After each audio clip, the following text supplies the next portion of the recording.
Selamu alaikum wa rahmatullahi wa barakatuh. Zakonisht për vikend, njerëzit e kanë bërë si rend me dalë në natyrë. Edhe kjo është gjë e bukur, që mu relaksu.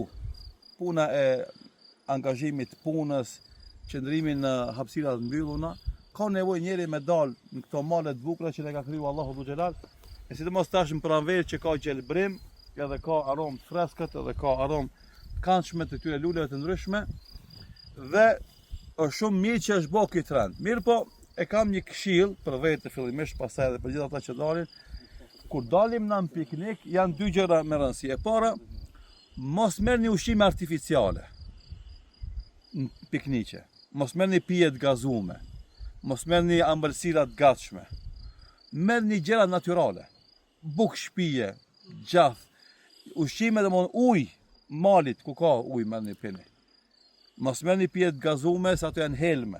Ki dalë në natyrë të pastër me thith ajrin e pastër, me po bukurinë që ka kriju Allahu Dhu Xhelal, mu relaksu psikikisht e fizikisht, e mos e helmo vetëm me ushqime jo shëndetshme. Kjo është këshilla e parë. E dyta, në vende ku zakonisht është e njohur që dalin njerëzit familjarisht piknike, fatmirësisht në shumicën e vendeve ka qoshe me kanta bërlloqesh. Mesazhi çka është, domethënë kur të shkoni diku në hani e pini edhe bëni bërlloqet mos e lëni aty ku keni nejt, po merrni dhe shkoni te kanta e bërlloqeve. Nëse s'ka kanta të bërlloqeve, i merrni me vete në qese, i futni në automobil, në vetur, në makinë, në kerr që themi na Shkupit, edhe udhës ku ta gjosh kantën e parë, aty e gjon. Pejgamberi sallallahu alaihi wasallam na ka mësuar neve që kur të ecim udhës nëse ka ndonjë pengesë, me largu pengesën nga rruga dhe ka thënë se kjo është deg e imanit. E dega është e natyrshme, na kur ecim udhë shohim deg që ka mos ka deg. Veç se pengon kalimin, domethënë e njerëzve largohen nga rruga. E na me gjujt naylon, plastik, natyrë të pastër. Nayloni dhe plastika i shkojnë vite e dekada e shekuj nuk tretet. Ti domthon jo vetëm tonë që pengon, po e pengon edhe shumë dekada dhe shumë shekuj mas i zhvillimin e natyrës edhe atij bioritmit në atë vend. Për këtë shkak keni frikë Zotin, jeni të vëmendshëm edhe vetë ju si krye familjar, po edhe fëmijët edukoni që bërlloqet. Kurdo që shkojnë për pikniqe mos milon ku keni nejt. Po zakonisht me pas thas bërlloqesh me vete, këtë bërlloqet e ushqimeve i shtinin thas, nëse ka kanta sanduke bërlloqesh në përqoshe, aty i leni, nëse s'ka i merrni me vete, edhe rrugës ku ka kantën e parë i leni, e kjo është domethënë edhe udhëzim islam, edhe fitim i sevapit, po edhe mbrojtje e ambientit.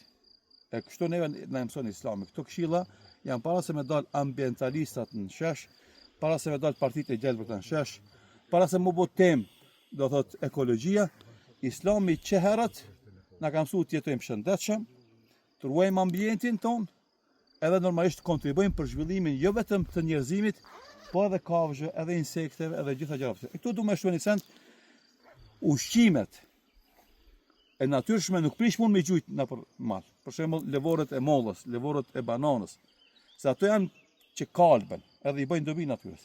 Ama plastik, naylon, konzerv, ato do të mlidhen edhe gjuhën e bërlloqeve se përmena pak në radhë. Timi të vëmendshëm të ruajmë pastërtinë ambienteve tona, që të kemi jetë më të shëndetshme në këtë botë. Puni fundit dikush ka mundësi më hoç, po unë ti se na mbojnë ambientin, kur me miliona njerëz dëmtojnë. Është e vërtetë, ama unë edhe ti japim llogaritë e Zotit për veten tonë. Kjo është e para, e dyta, unë edhe ti mundemi mu bë modeli i mirë, që edhe tjetër me na ndjek pastaj edhe mu shtu numrin atyre që kudo që shkojnë, ashtu si e gjejnë, ashtu edhe lanë. Pastër e gjejnë, edhe pastër e lanë. Që kur vim në radhën tjetër, shifni si është ky vend tash. Tash më ardhën një 100 veta. Edhe secili me derë vëlloqet e veta këtu, kur vim në javën tjetër, do gjejmë sikurse pak më poshtë aty rrugës gjetëm qese me një kanaçe, qese tjetër, shishe plastikës. E këtu alhamdulillah s'ka asgjë. Nëse na vim 100 veta, edhe kur shkojmë për këtu i mbledhim bërlloqet tona, kur vim mas një javë, mas 2 javë s'ka asgjë. Kam qenë pasur. Ama nëse na lëm, kam qenë dëmtuar. Allahu na udhëzoj gjithëve inshallah taala. Zoti shpëlbej. Selamun alejkum wa rahmatullahi wa barakatuh.